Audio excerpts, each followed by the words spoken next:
Jadi waktu saya dialog sama teman saya itu, teman saya tanya, Yesus itu berdoa kepada siapa gitu kan? Waktu dia berdoa gitu, waduh.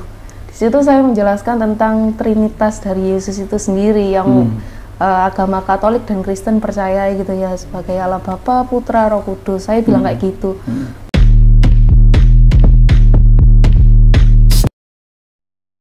Shalom saudaraku, salam damai sejahtera dalam kasih Kristus. Jumpa lagi dengan saya, Didi Juli. Kita akan belajar berapologetika bersama-sama di channel ini. Mualaf ini memang lucu-lucu ya. Saya senang menanggapi mereka. Dan ketika saya menanggapi mereka, saya sedang berapologetika, meluruskan kesalahpahaman yang ditujukan kepada iman Kristen. Kali ini muncul mualaf dari Ayah Sofia. Katanya sih dia ini dulu Islam, masuk Kristen, kemudian balik lagi ke Islam karena ada doktrin Kristen yang menurut dia tidak masuk akal. Saya tidak tahu apakah dia dari Islam beneran yang tidak pernah ke Kristen atau memang pernah ke Kristen. Sebelumnya mari kita bersama-sama melihat video berikut ini. Setelah tahu keajaran kasih di sana, sudah bergaul dengan orang-orang yang tidak menyebalkan, gitu ya. Kemudian Mbak Vira sempat diskusi dengan teman, lalu apa yang membuat Mbak Vira sekarang ingin kembali bersyahadat menjadi seorang muslimah? Jadi waktu saya dialog sama teman saya itu, teman saya tanya, Yesus itu berdoa kepada siapa gitu kan? Waktu dia berdoa gitu, waduh. Di situ saya menjelaskan tentang Trinitas dari Yesus itu sendiri yang agama Katolik dan Kristen percaya gitu ya, sebagai Allah Bapa, Putra, Roh Kudus. Saya bilang kayak gitu. Loh iya, tapi Yesus itu doanya ke siapa? Kayak logikanya itu berdoa ke siapa gitu. Kalau misalnya Yesus itu berdoa gitu. Lalu juga saya lihat di YouTube ya, saya mulai ngerasa nggak nyamannya di situ, jadi saya searching lebih banyak lagi tentang perbandingan. Saya sampai cari itu perbandingan agama Islam dan Katolik mengenai Yesus. Sudah dapat jawabannya belum waktu itu Yesus berdoa ke siapa? Kepada Bapa.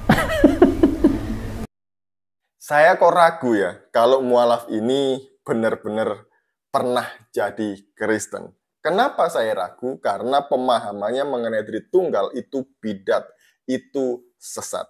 Jangan-jangan dia tidak pernah jadi Kristen, alias Islam, Muslim gitu ya, sejak dulunya. Nah, sebelum saya membahas ini, saya menanggapi ini, saya mau menegaskan kembali kepada Bapak Ibu ya, kalau ada orang yang masuk Kristen, jangan disuruh kesaksian dulu ke sana kemari ya, tapi bimbing dulu, ajar dulu, muridkan dia terlebih dahulu sampai dia benar-benar memahami apa yang dia percayai, sampai dia bertumbuh dalam iman dan pengenalan kepada Tuhan Yesus Kristus, baru boleh kesaksian.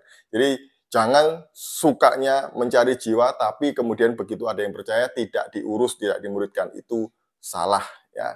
Nah, kita kembali kepada mualaf yang satu ini ya.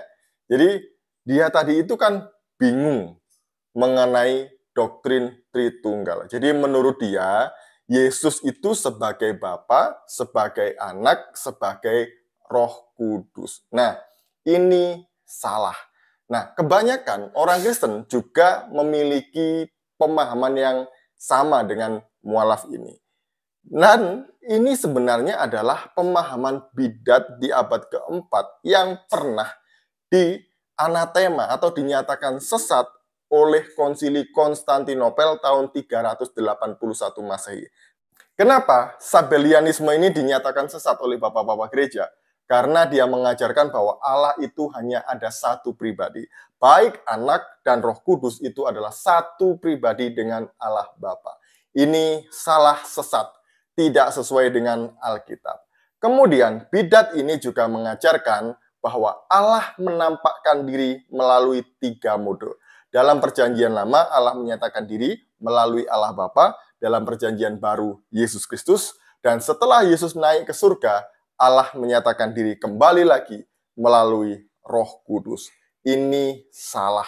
Karena baik Bapa, Firman, dan Roh Kudus itu bukan satu pribadi, melainkan 3 pribadi dalam hakikatnya sebagai Allah yang esa.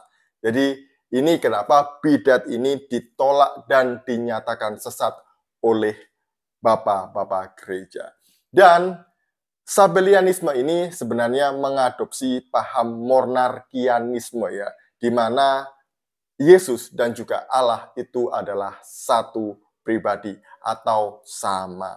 Selain Sabellianisme ini, ada juga bidat Noetus yang ditentang oleh Hippolytus dalam bukunya Contra Noetus, di mana Noetus juga mengajarkan bahwa Allah Bapa dan Anak itu adalah sama atau satu pribadi.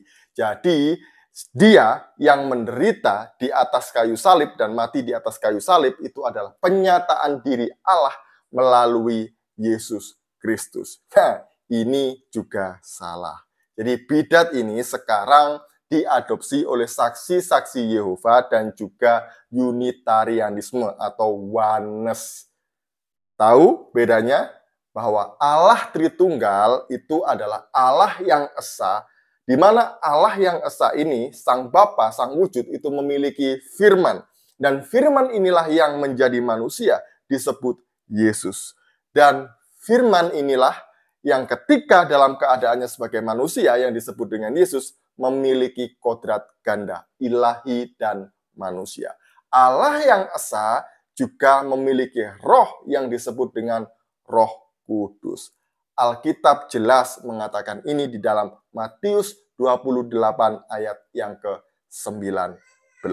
Jadi inilah Tritunggal yang Maha Kudus. Bukan Yesus, Yesus menjadi Bapa, Bapa menjadi Yesus, kemudian menjadi Roh Kudus, dan sebaliknya ya. Itu salah seperti yang disampaikan oleh mualaf ini. Jangan sampai kita terjebak dalam pemahaman yang keliru mengenai Tritunggal. Karena doktrin Tritunggal ini adalah doktrin primer ya. Ini sangat penting. Ini harga mati di dalam kekristenan. Jadi ini bukan main-main Bapak Ibu ya.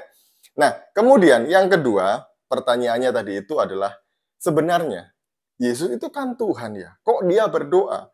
Kalau dia Tuhan, dia berdoa kepada siapa? Nah, ini ya konsep yang keliru mengenai doa.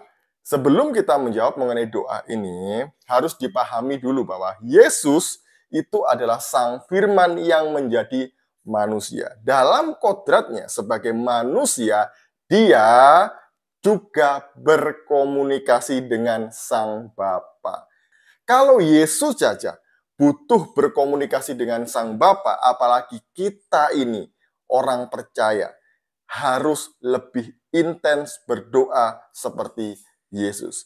Jadi doa itu bukan melulu soal meminta kepada Tuhan, menyuruh-nyuruh Tuhan, ngatur-ngatur Tuhan, Tuhan aku mau minta ini, aku mau itu, Tuhan lakukan ini, lakukan itu. Bukan. Tapi doa ini adalah komunikasi yang intens dengan Tuhan. Dan doa ini penting dalam kehidupan orang percaya. Jadi konsep doa dalam Kristen dengan Islam itu berbeda. Sekian dari saya, semoga ini memberkati kita semuanya. Shalom, salam waras, Tuhan Yesus memberkati.